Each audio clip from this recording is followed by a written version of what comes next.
Dear viewers, শিমুলস টিউটোরিয়ালে আপনাকে সদর সম্ভাষণ।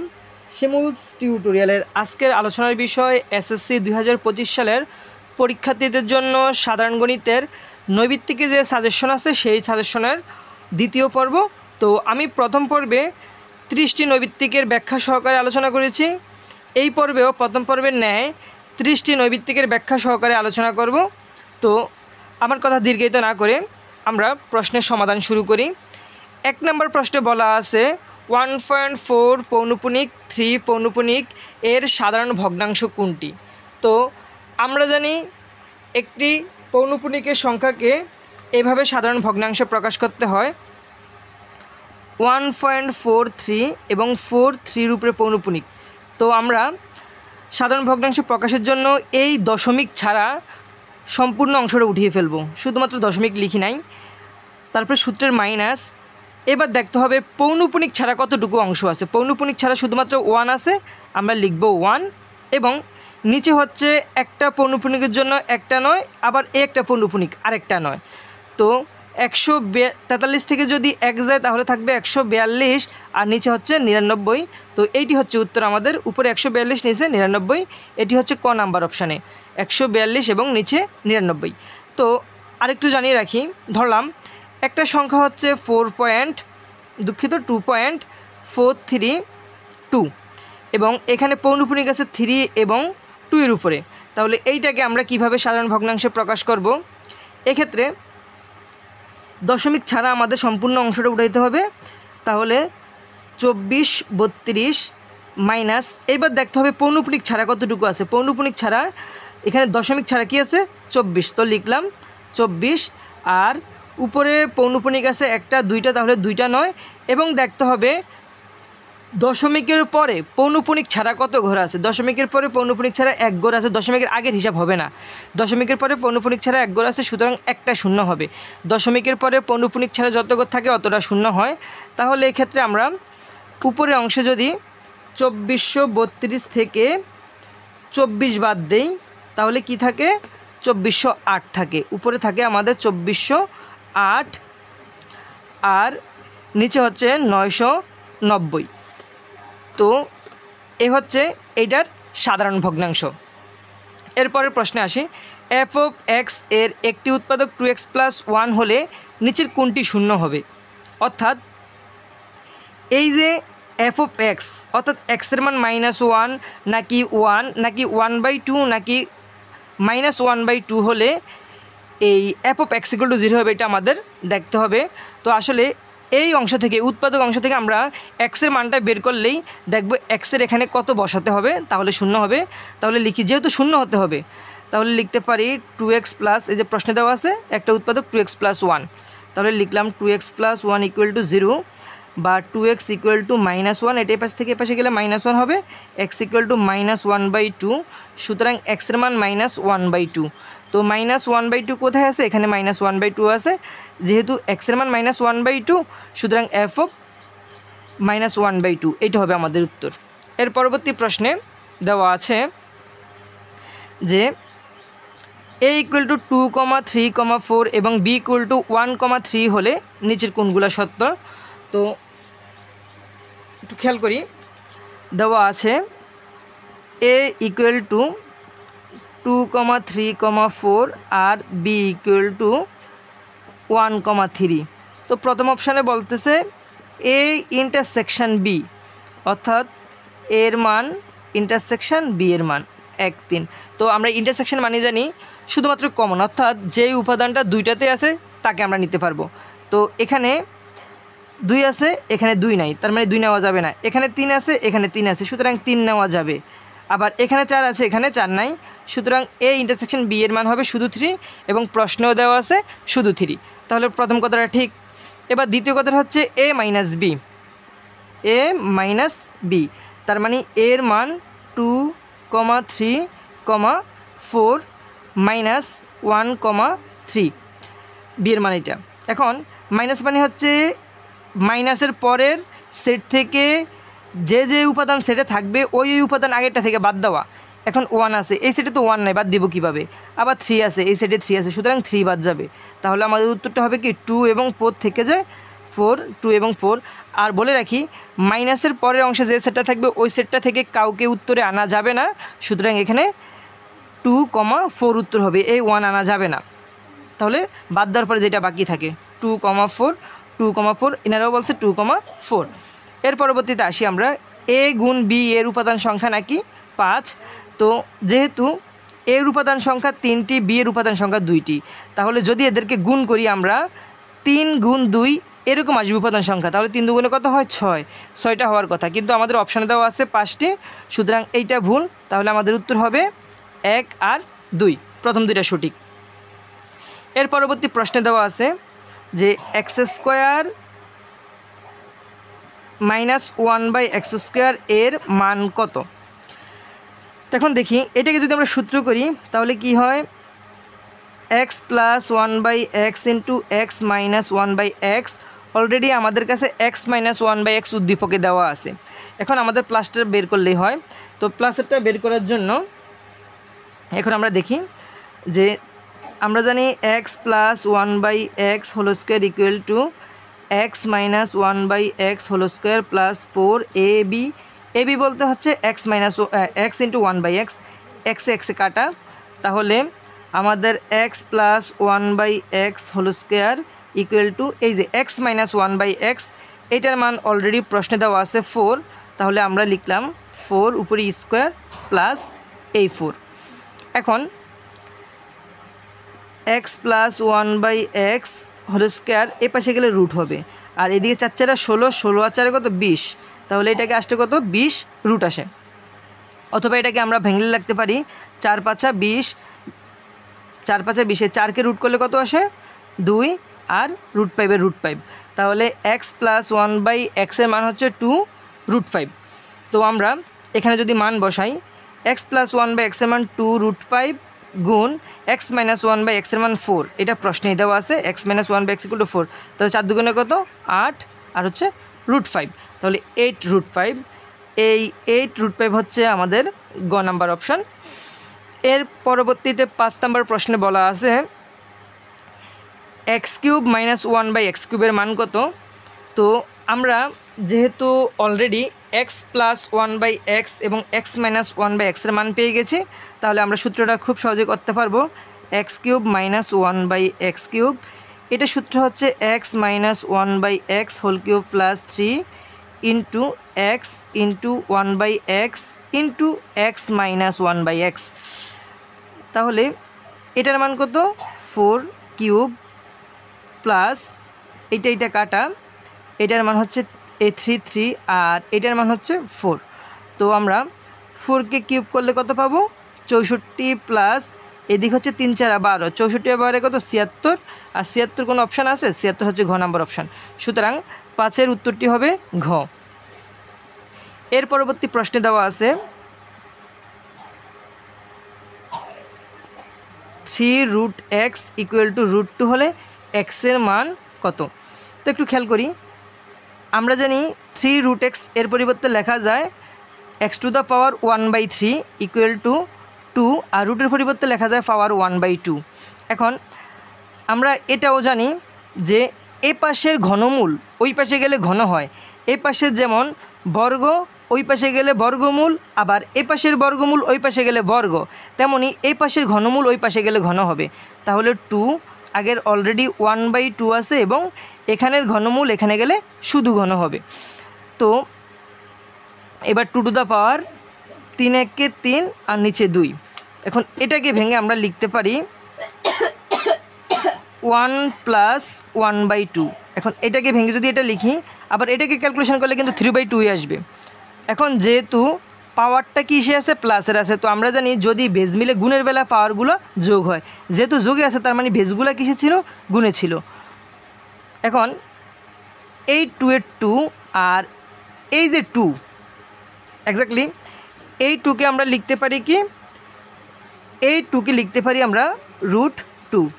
কেন এই 2 এর উপরে পাওয়ার 1/2 আর 1/2 এর পরিবর্তে রুট আর 2 এর 2, সুতরাং এটার মান হবে 2√2। তো 2√2 হচ্ছে আমাদের গ নাম্বার অপশান। 6 নম্বর প্রশ্নের উত্তর হচ্ছে গ। 7 নম্বর প্রশ্নে দেওয়া আছে যে লগ বেজ হচ্ছে 9 আর সামনে আছে 3, তো লগের বেজ দেওয়া আছে 9, সামনে 3।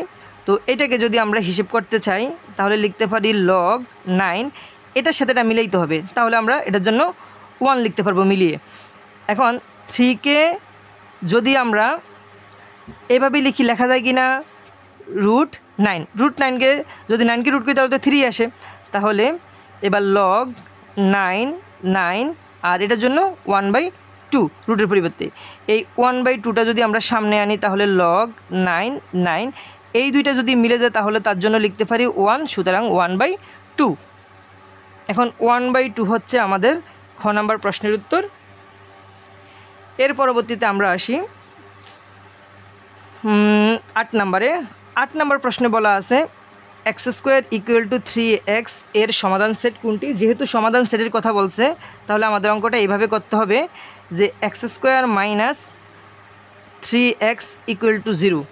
তাহলে এবার যদি আমরা x কমন নেই, x - 3 = 0, এটা যদি হয় x = 0 আবার x - 3 = 0, তাহলে x = 0 পেলাম এবং এই পাশের মাইনাস ওই পাশে গেলে এটা কী হবে, প্লাস হবে। তাহলে এক্সের মান পেলাম কত, 0 এবং 3, সুতরাং নির্ণয় সেট হবে 0 এবং 3। এটা হচ্ছে ক নাম্বার প্রশ্নের উত্তর। এরপরে 9 নম্বর প্রশ্নে বলা হয়েছে যে পি ও কিউ এর সমদ্বিখণ্ডক হচ্ছে ও বিন্দু, তাহলে ও বিন্দুতে মিলিত হয়েছে এবং আর কোণ যদি 40 ডিগ্রি হয়, পি ও কিউ কোণ কত। তো এখানে আমরা যদি চিত্রটি একটু লক্ষ্য করি, এই জায়গা দেওয়া আছে কত ডিগ্রি, 40 ডিগ্রি, তো লিখলাম 40। এখন এই জায়গা আর এই জায়গা দুইটা মিলে কত, 140। কেননা আমরা জানি যে কোনো ত্রিভুজের 3 কোণের সমষ্টি 180 ডিগ্রি, তো 180 থেকে যদি এই কোণটা 40 ডিগ্রি হয়, বাকি দুটো মিলে কত, 140। তো 140-এর এই কোণটার এবং এই কোণটা, তার মানে এই কোণটা হচ্ছে কত, 70 ডিগ্রি, আর এই কোণটা হচ্ছে 70 ডিগ্রি, যেহেতু 140কে 2 ভাগ করলে 70। এখন এই 70 ডিগ্রি কোণের আবার সমদ্বিখণ্ডক হচ্ছে পিও আর হচ্ছে কিউও। তো এই পুরো কোণটা যদি 70 হয়, এটুকু 35, তাহলে আমরা শুধু এই মাঝখানের ত্রিভুজটা আঁকতেছি। তো দেখি এই কোণ পুরোটা ছিল কত, 70, তাহলে এই জায়গাটা 35, এই পুরোটা ছিল 70, তাহলে এই জায়গাটা 35। এখন আমাদেরকে বের করতে হবে পি ও কিউ অর্থাৎ এই জায়গাটা, তার মানে এই জায়গাটা। এখন আমরা জানি ত্রিভুজের 3 কোণ মিলে কত হয়, 180 ডিগ্রি হয়।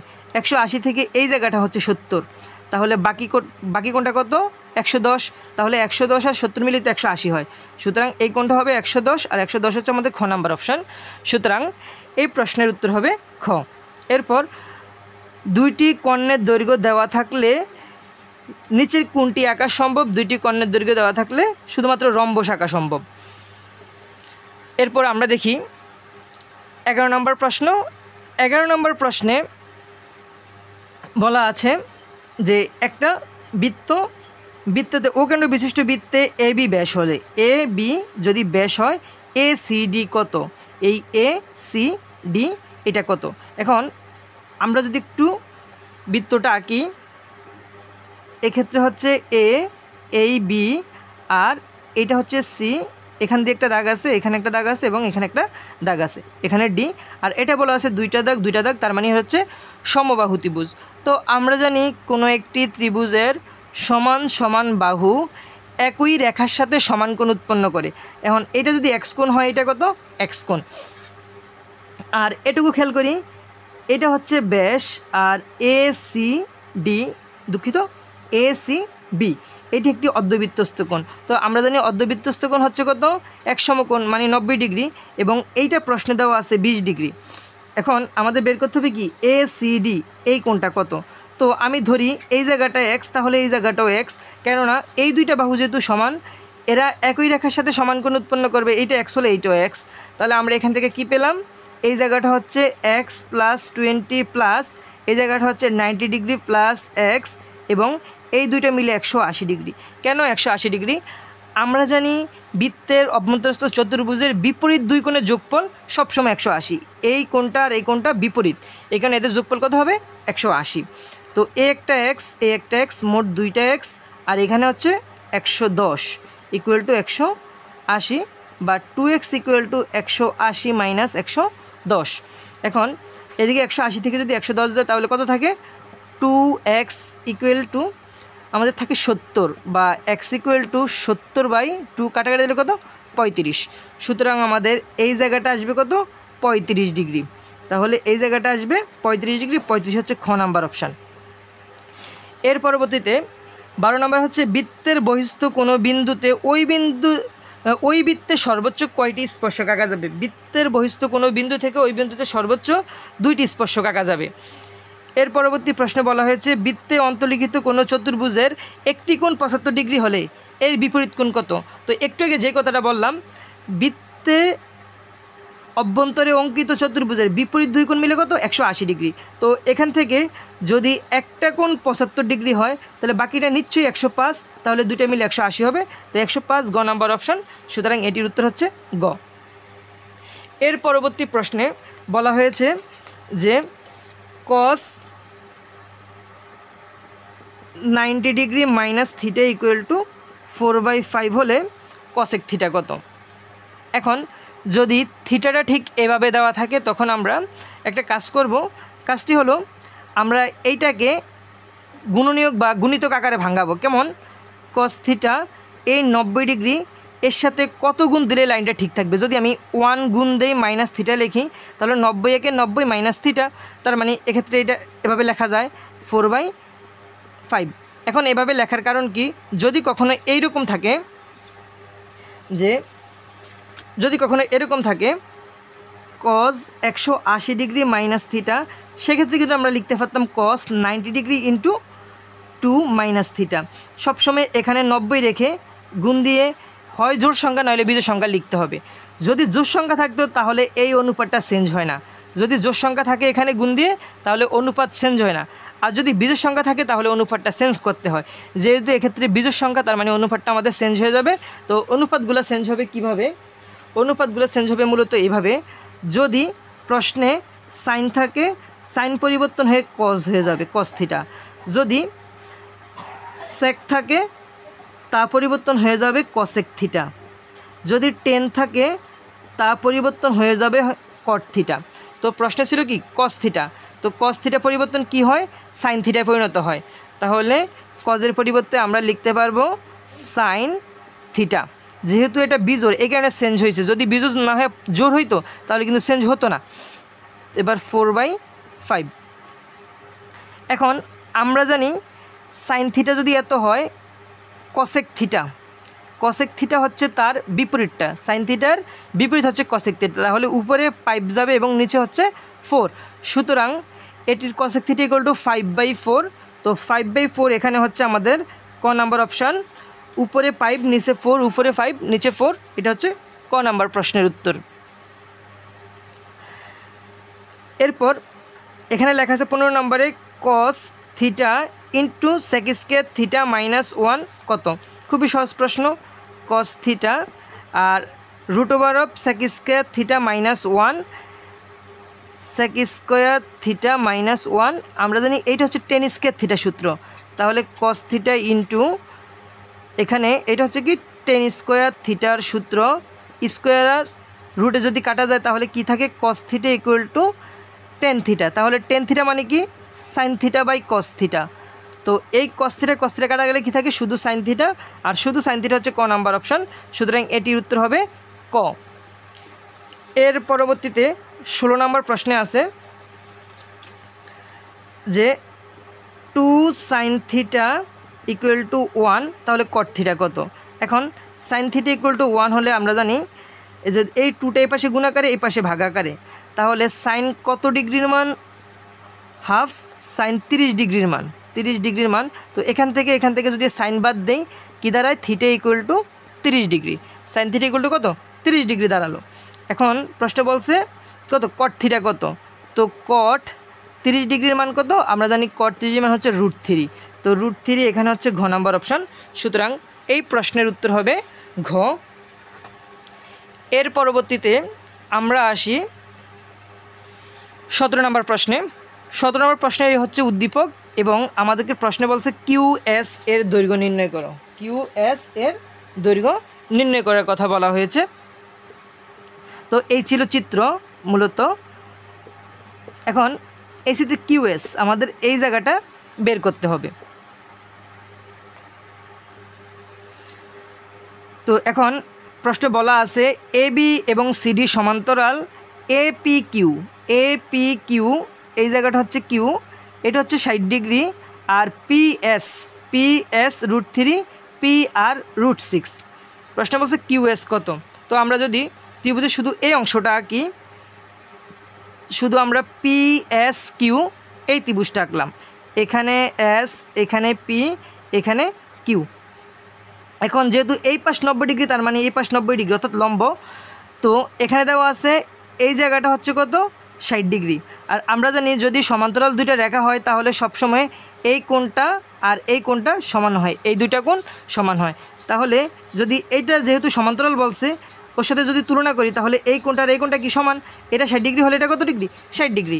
এখন প্রশ্নে দেওয়া আছে এইটা হচ্ছে √3 আর এটা বের করতে হবে আমাদের কিউএস কত। তাহলে আমরা লিখতে পারি যে √3 এটি হচ্ছে লম্ব বাই ভূমি অর্থাৎ কিউএস = 10 থিটা বলতে কত 60 ডিগ্রি। এখন √3 কিউএস 10 60 ডিগ্রি মানে হচ্ছে √3। যদি এখন আড়াআড়ি গুণ করি কিউএস × √3, তাহলে √3 কিউএস এর সাথে যদি 1 গুণ দিই তাও √3। এখন কিউএস √3 কাটাকাটি দিলে কত 1 আসে, সুতরাং কিউএস এর মান 1 আর 1 হচ্ছে ক নাম্বার অপশান। সুতরাং 17 নম্বর প্রশ্নের উত্তর হবে ক। এর পরবর্তীতে 18তে আসি। 18তে প্রশ্নে বলা হয়েছে যে পিএসআর সমদ্বিবাহু ত্রিভুজ, পিএসআর এইটা নাকি সমদ্বিবাহু ত্রিভুজ। এবার একটু খেয়াল করি পিএসআর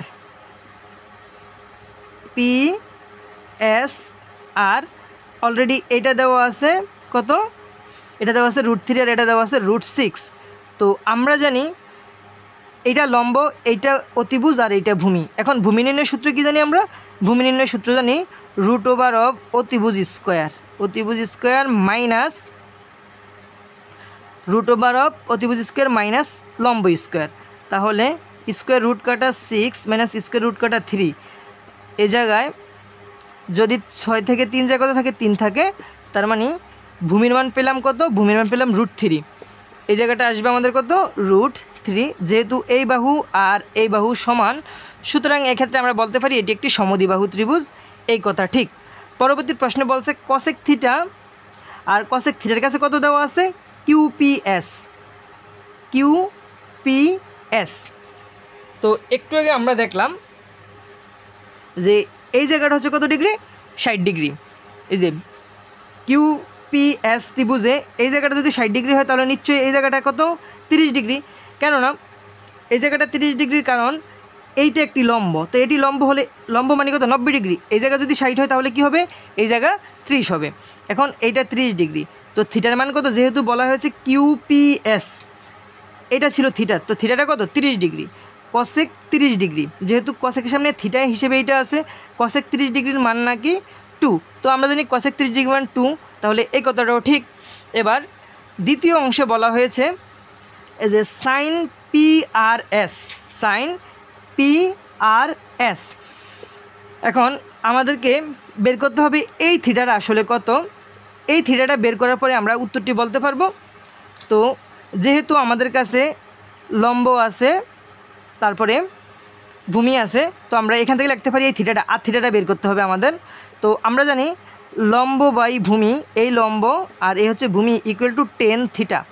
তো √3 কাটাকাটি গেলে 1 থাকে আর 10 থিটা। তো 1 কত ডিগ্রির মান, 1 হচ্ছে 10 45 ডিগ্রির মান, আর এই পাশে হচ্ছে 10 থিটা।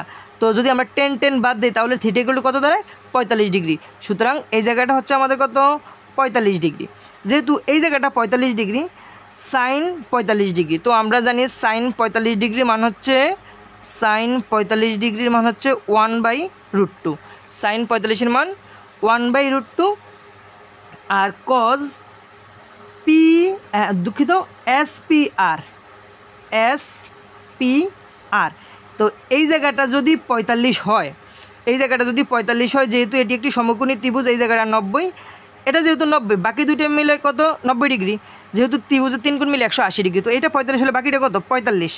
এখন তাহলে cos 45, তো আমরা জানি cos 45 মানে কিন্তু 1/√2, সুতরাং এই কথাটিও সঠিক। তাহলে উত্তর হবে কত 1 2 3। এবার আসি আমরা 19 নম্বর প্রশ্নে। 19 নম্বর প্রশ্নে বলা হয়েছে সমানুপাতের উদাহরণ নিচের কোনটি?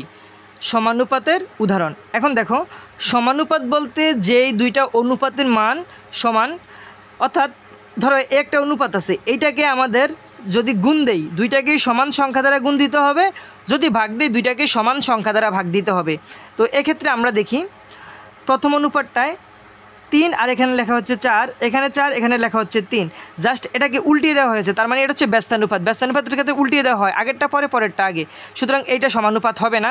এর পরবর্তীতে দেখো 2 থেকে হয়ে গেছে 6, তার মানে নিশ্চয়ই 2কে 3 দ্বারা গুণ দিয়ে 6 বানানো হয়েছে, তাহলে এইটাকে তো 3 দ্বারা গুণ দিতে হবে, তাহলে 3 3 9 হওয়ার কথা, কিন্তু আছে 10, সুতরাং এইটা উত্তর না।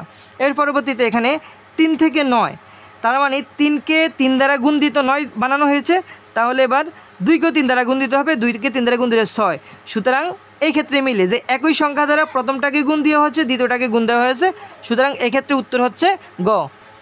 এর পরবর্তী প্রশ্নের উত্তরে আসি।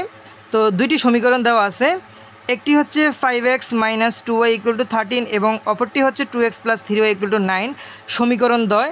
তো একটা সমীকরণ আছে 5x - 2y = 13 এবং আরেকটি আছে কত 2x + 3y = 9। তো আমরা জানি প্রথমে x এর সাথে যা থাকে, অথবা x এর সহগ হচ্ছে a, y এর সহগ হচ্ছে b এবং শেষেটা হচ্ছে c বা কনস্ট্যান্ট। এখন x এর সহগ হচ্ছে 5, y এর সহগ b এর সহগ হচ্ছে y এর সহগ b, অর্থাৎ b এর মান -2 আর c = কত 13। এখন যেহেতু এটা এক নং সমীকরণ থেকে লিখতেছি, এটা a1, এটা b1, এটা c1। এর পরবর্তীতে 2 নং সমীকরণ থেকে a2 হচ্ছে কত 2, b2 হচ্ছে 3 আর c2 হচ্ছে 9। তো এক্ষেত্রে যদি আমরা হিসেব করি a1/a2, a1/a2, a1 এর মান 5 আর a2 এর মান হচ্ছে 2, আবার b1/b2, b1 এর মান হচ্ছে -2 আর b2 এর মান হচ্ছে 3, আবার c1/c2, c1 এর মান হচ্ছে 13 আর c2 এর মান হচ্ছে 9। এখন দেখি এই সবগুলোকে ক্যালকুলেশন করে a1/a2 যা মান পেলাম, b1/b2 যা মান পেলাম, c1/c2, একটা মানের সাথে একটা মানের কোনো মিল নেই। যদি মিল না থাকে, আমরা বইয়ের ক্ষেত্রে কি জানি, যদি এদের কারোরই মিল না থাকে অথবা প্রথম দুইটার মিল না থাকে, যেহেতু প্রথম দুইটার মিল নেই, তাহলে আমাদের তৃতীয়টা নিয়ে চিন্তা করতে হবে না। এই যে a1/a2 এবং b1/b2 মিল নেই, সেক্ষেত্রে আমাদের দেখতে হবে সমীকরণটি সামঞ্জস্য এবং অনির্ভরশীল। আর সমাধান আছে কয়টি? একটি। সমীকরণটি সামঞ্জস্য এবং অনির্ভরশীল, তাহলে আমাদের পেলাম সমীকরণটি সামঞ্জস্য, পরস্পর অনির্ভরশীল, এই কথা ঠিক। এবং পরবর্তীতে আমরা দেখব যে সমাধান, এর সমাধান 3,1 আসে কি না। তো সমাধান শর্টকাটে বের করতে গেলে আমাদের একটি টেকনিক অ্যাপ্লাই করতে হবে। টেকনিকটি হলো, যদি এটা সমাধান হয়ে থাকে তাহলে এইটার মান বসালেই সমীকরণটি মিলে যাবে। যেমন সমীকরণটা ছিল 5x - 2y = 13, তো যদি উত্তর আসলেই 3 থাকে আর 1 থাকে, অর্থাৎ x এর মান 3, y এর মান 1 হয়, তাহলে 5 গুণ x এর মান 1 - 2 গুণ y এর মান কত, দুঃখিত, x এর মান হচ্ছে 3 আর y এর মান হচ্ছে 1 = 13। তো 3 5 15, 15 থেকে যদি 2 যায় আমাদের কত 13 থাকে। তো যেহেতু ওনারাও লিখছে যে 13 হবে, যেহেতু সমীকরণটি শুদ্ধ পরীক্ষা হয়েছে, সুতরাং এটি উত্তর, যে সমীকরণের সমাধান হবে 3 আর 1, তাহলে এটি হবে 1 2 3, কারণ প্রথমটা সত্য, দ্বিতীয়টা সত্য, তৃতীয়টাও সত্য। এর পরবর্তী প্রশ্নে দেওয়া আছে 2x - 2x + 2x - 2x + 2x এই ধারার প্রথম 10 পদের সমষ্টি কত? প্রথম 10 পদের সমষ্টি। তো এই ধারাটাই দেখে আমরা বুঝতেছি এটি একটি কি ধারা? গুণোত্তর ধারা। এটি একটি গুণোত্তর ধারা, কারণ আমরা জানি সমান্তর ধারায় যদি দ্বিতীয় পদ আর তৃতীয় পদ দ্বিতীয় পদ, তৃতীয় পদ বা পরবর্তী পদ থেকে পূর্ববর্তী পদ আমরা বিয়োগ করি, তাহলে সব ক্ষেত্রেই বিয়োগফল সমান আসবে। আর গুণিত ধারার ক্ষেত্রে ভাগ করলে, তো এক্ষেত্রে যেহেতু আমরা দেখব যে বিয়োগ করে উত্তরটা মিলবে না, কি করে মিলবে? ভাগ করে মিলবে। যদি আমরা ডি এর মান বের করতাম, ধরি এটা সমান্তর ধারা, তাহলে ডি এর মান আমরা জানি দ্বিতীয় পদ বিয়োগ প্রথম পদ, তাহলে কত আসে? -4x। এর পরবর্তীতে এবার যদি পরেরটা বের করি, প্রথম দুই পদ নিয়ে বের করেছি ডি এর মান, এবার পরের দুই পদ নিয়ে বের করলে যে ডি ইকুয়াল টু তৃতীয় পদ মাইনাস দ্বিতীয় পদ, তাহলে মাইনাস আর দ্বিতীয় পদ ছিল কত? -2x, তাহলে 2x minus minus plus 2x equal to 4x। এখন দেখলাম ডি এর মান একই ধারাতে একবার -4x একবার +4x, সুতরাং এটি সমান্তর ধারা ধরলেও এটি কি সমান্তর ধারা নয়, এটি হচ্ছে গুণোত্তর ধারা। তো গুণোত্তর ধারার বলছে প্রথম 10টি পদের সমষ্টি। এখন একটু খেয়াল করি, প্রথম 10 পদের সমষ্টি কত হবে? এই যে এই দুইটা পদ যোগ করলে কত হবে? 2x - 2x, দুইটা পদ যোগ করলে কত? 0 হবে। কেন? +2x - 2x কাটা। আবার তিনটা পদ যোগ করলে কত হবে? এইটা কাটা, শুধু এটা থাকবে, সেক্ষেত্রে 2x।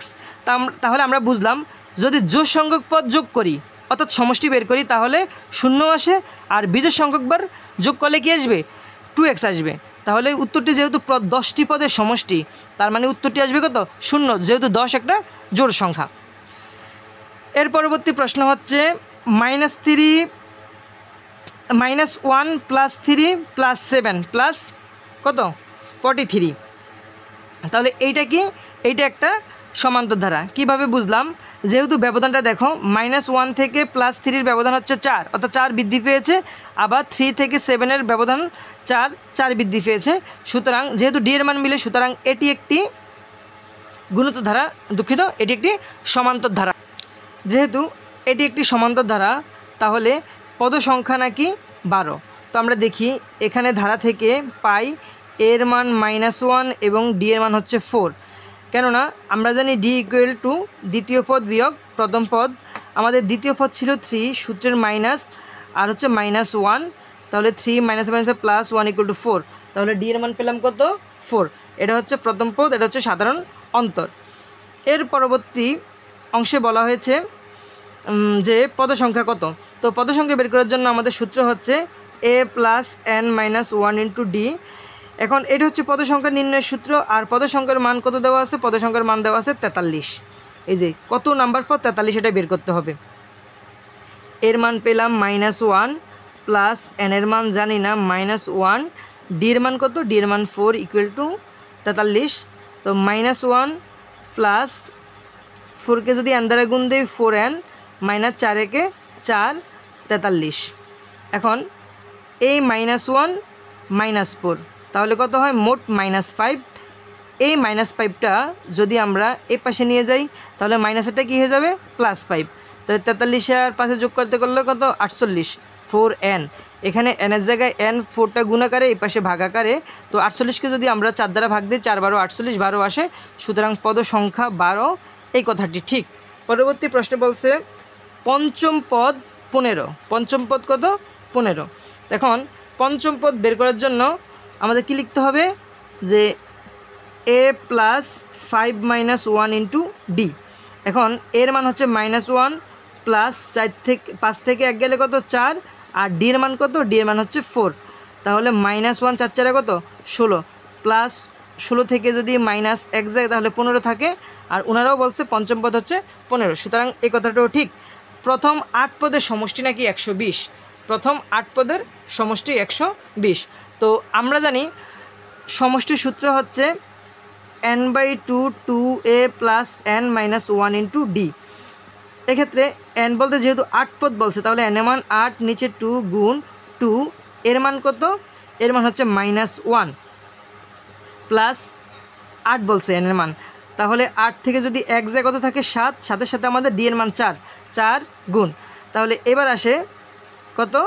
যদি 8কে আমরা 2 দ্বারা ভাগ দিই, এক্ষেত্রে আসবে আমাদের 4 গুণ 2 একে 2, অবশ্যই -2। এই যে প্লাসে মাইনাসে মাইনাস হবে -2, আর প্লাসের প্লাস 4 × 7 = 28। এখন এই 28 থেকে যদি আমাদের 2 চলে যায় তাহলে কত থাকে? 26। তাহলে 4 গুণ 26। এখন 4কে যদি আমরা 26 দ্বারা গুণ দিই, 26 গুণ 4, এক্ষেত্রে আসবে 104, কিন্তু আমাদের প্রশ্নে বলছে কত 120। সুতরাং এই অপশানটি ভুল। সুতরাং কী হবে 1 আর 2 উত্তর, 1 আর 2। এবার 23 নম্বর প্রশ্ন। 23 নম্বর প্রশ্নে বলা হয়েছে রম্বসের প্রতিসম রেখা কয়টি? রম্বসের প্রতিসম রেখা 2টি। এখন 24 নম্বর প্রশ্নে এই দুইটা বৃত্ত দেওয়া আছে, বলা হয়েছে পিডি আর ডিকিউ সমান, এই পিডি আর ডিকিউ সমান, এবং পিই আর ই আরও সমান, অর্থাৎ এই জায়গা এই জায়গা এই জায়গা এই জায়গা দুইটা সমান সমান। এখন প্রশ্নে বলা হয়েছে কোণ কিউপিএস এই জায়গাটা আর আরপিএস এই জায়গাটার অনুপাত কত, যে এই দুইটা কোণের অনুপাত কত, এটা আমাদের বের করতে হবে। দুঃখিত, এটা বের করে কথা বলা নাই, বলা হয়েছে দুইটা সমান, যে এই দুইটা কোণ সমান। এখন আমাদের বের করতে হবে ত্রিভুজ পিডিই এই ত্রিভুজ আর ত্রিভুজ পিকিউআর দুইটার ক্ষেত্রফলের অনুপাত কত। এখন খেয়াল করি যে যেহেতু এই রেখা আর এই রেখা, এই দুইটা রেখা পরস্পর সমান্তরাল। কেন সমান্তরাল? এই যে এই ডিকিউ আর আর এই দূরত্বটাও কি সমান, এই কারণে এই দুইটা রেখা কি হবে সমান্তরাল হবে। এক্ষেত্রে এই বড় ত্রিভুজটার ঠিক অর্ধেক হচ্ছে এই ছোট ত্রিভুজটা, যেহেতু বাকি সব কিছু সমান, এই কারণে এই বড় ত্রিভুজের অর্ধেক হচ্ছে কি ছোট ত্রিভুজের ক্ষেত্রফল। তাহলে আমাদের প্রথমে বলা হয়েছে কি পিডিই ছোট ত্রিভুজ, আর পরবর্তীতে বলা হয়েছে পিকিউআর এটা হচ্ছে বড় ত্রিভুজ। তাহলে প্রথমে হচ্ছে ছোট ত্রিভুজ যদি 1 হয়, এইটা যেহেতু অর্ধেক, তাহলে এটা কি বড় ত্রিভুজ হবে কি ডবল, অর্থাৎ দ্বিগুণ। তাহলে উত্তরটি হবে কি যে 1:2। যদি 25 নম্বর প্রশ্নে বলা হয়েছে কিউআর ইকুয়াল টু 2DE, এই কিউআর আর এই 2DE, এখন বলা হয়েছে কিউআর নাকি 2DE এর সমান। তো যেহেতু ডিই আর কিউআর সমান্তরাল এবং এই জায়গা সমান, এই জায়গা আর এই জায়গা সমান, তাহলে এইটা কি হবে এই পুরো রেখাটার অর্ধেক হবে, এই কথাটাও ঠিক। পরবর্তীতে বলা হয়েছে ত্রিভুজ পিডিই এবং ত্রিভুজ পিকিউআর সদিশ হতে গেলে, দুইটি ত্রিভুজ সদিশ হতে গেলে সত্য হচ্ছে দুইটি ত্রিভুজের 3টি কোণই সমান থাকতে হবে। তো এখানে প্রথমে বলা হয়েছে পিডিই এই ছোট ত্রিভুজটার কথা, আর তুলনা করা হয়েছে কার সাথে পিকিউআর এর সাথে। এখন দেখি এই পি কোণটা ছোট ত্রিভুজেও আছে, আবার এই বড় ত্রিভুজটাও আছে, সুতরাং পি কোণ সমান পি কোণ, এই কথা ঠিক। পরবর্তী অংশে দেখি, এখন আমরা জানি একটা চিত্রে যদি দুইটি রেখা পরস্পর সমান্তরাল হয়, যদি কোনো একটা রেখা টানি আমরা, তাহলে এই কোণটা আর এই কোণটা সমান, আবার এই কোণ আর এই কোণও সমান। তাহলে দেখলাম যে এই কোণ আর এই কোণ সমান হয়, একইভাবে এই দিকেরও এই কোণ আর এই কোণ সমান হবে। এখন যদি মনে করি এতটুকু নাই, তাহলে দেখো এই ডি কোণটা আর ই কোণটা, আবার কিউ কোণটা আর কোণটা, এই ডি কোণের সমান কিউ কোণ হবে, ই কোণের সমান আর কোণ হবে। এই যে ঠিক এভাবে যদি আমরা তুলনা করি, তাহলে ডি কোণ আর কিউ কোণ সমান, আর ই কোণ আর কোণ সমান, তাহলে আমরা লিখতে পারি ডি কোণ আর কিউ কোণ সমান, আবার অপরদিকে ই কোণ আর কোণ সমান। সুতরাং এই কোণের সাথে এই কোণ, এই কোণের সাথে এই কোণ, দুইটা মিল, এবং এইটা একটা কমন কোণ, তাহলে 3টা কোণ যেহেতু মিলে গেছে, তাহলে কী হবে ত্রিভুজদ্বয় সদিশ হবে, এই কথাটাই ঠিক। সর্বশেষ অপশানে বলা আছে কিউএস অনুপাত এস আর, আবার সমান সমান পি কিউ অনুপাত পি আর, কি পি কিউ অনুপাত পি আর। যেহেতু সব কিছু সমান, সুতরাং এর সাথে তুলনা করা যায় কি এটি একটি সমবাহু ত্রিভুজ। তো সমবাহু ত্রিভুজের ক্ষেত্রে তিনটা কোণেই সমান, তাহলে এই কোণের অনুপাত আর এই কোণের অনুপাত, এই কোণের অনুপাত আর এই কোণের অনুপাতও কী হবে, সমান হবে। সুতরাং এটিও সমান, তাহলে উত্তর হবে কি 1 2 3। পরবর্তী প্রশ্নে বলা হয়েছে সামান্তরিকের ভূমি হচ্ছে 9 সেন্টিমিটার এবং উচ্চতা 60 সেন্টিমিটার, তাহলে ক্ষেত্রফল নির্ণয় করে। আমরা জানি সামান্তরিকের ক্ষেত্রফলের সূত্র হচ্ছে ভূমি গুণ উচ্চতা। তো ভূমি হচ্ছে 9 সেন্টিমিটার, উচ্চতা হচ্ছে 4 সেন্টিমিটার, 4 নং 37, যেহেতু সেন্টিমিটার আছে তাহলে উত্তরটা কী হবে, বর্গ সেন্টিমিটার, যেহেতু ক্ষেত্রফল বের করতে বলছে। এখন 27 নম্বর প্রশ্নে বলা আছে যে পাইপের বাইরের বক্রপৃষ্ঠের ক্ষেত্রফল কত। তো আমরা জানি বক্রপৃষ্ঠের ক্ষেত্রফলের সূত্র হচ্ছে 2πr/h। এখন একটি লোহার পাইপের ভেতর এবং বাইরের ব্যাস যথাক্রমে 6 সেন্টিমিটার এবং 10 সেন্টিমিটার।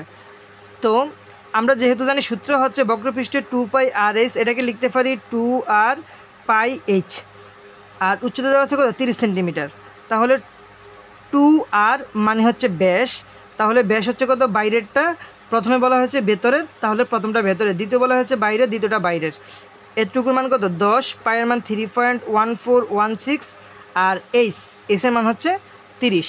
তাহলে যদি এইটাকে আমরা গুণ করি সেক্ষেত্রে আমাদের আসবে 10 × 3.1416 × 30, তাহলে 942.48, আর 942.48 এখানে নেই।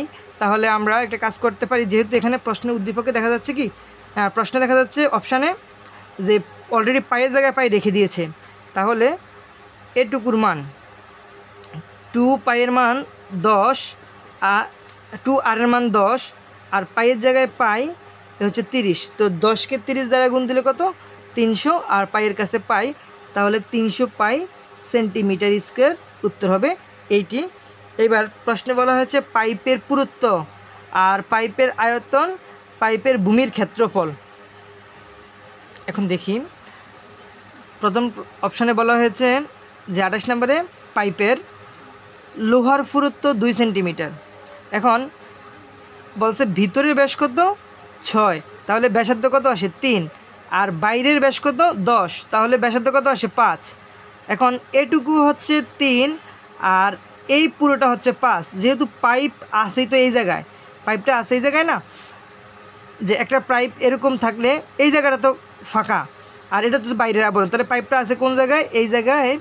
যেহেতু পুরোটা হচ্ছে 5 আর এটুকু হচ্ছে, এই যে পুরোটা হচ্ছে 5, এটুকু হচ্ছে 3, তাহলে 5 থেকে যদি 3 চলে যায় কত থাকে, 2 থাকে। সুতরাং পাইপের পুরুত্ব 2 হওয়ার কথা, এবং এখানেও আছে কত, লোহার পাইপের পুরুত্ব বা লোহার পুরুত্ব 2 সেন্টিমিটার। পাপা অংশের আয়তন কত, পাপা অংশ বলতে ভিতরের, এই ভিতরের জায়গাটার আয়তন, ভিতরের অংশটাই তো পাপা থাকবে। তাহলে পাইয়ের মান হচ্ছে 3.1416, দেখি পাই কি রেখে দিয়েছে, হ্যাঁ পাই রেখে দিয়েছে, তাহলে আমাদের বাকি অংশ নিয়ে কাজ হবে। পাপা অংশ, এই পাপা অংশের ব্যাসার্ধ কত পেলাম, যেহেতু ভিতরেরটা বলছে কত 6 সেন্টিমিটার হচ্ছে ব্যাস, তাহলে ব্যাসার্ধ আসবে কত 3, তাহলে 3 স্কোয়ার, আর এসের মান হচ্ছে 30। এখানে 3 কি স্কোয়ার করলে 9 গুণ 30 কত আসে, 270 পাই, 270 পাই আসার কথা, কিন্তু আয়তন দিয়েছে 480 পাই, সুতরাং এই অপশানটি ভুল। তাহলে আমাদের উত্তর 1 আর 3 হতে বাধ্য, যেহেতু সিঙ্গেল কোনো অপশান নাই, সুতরাং 1 আর 3 হচ্ছে খ নাম্বার অপশান, উত্তর হবে খ।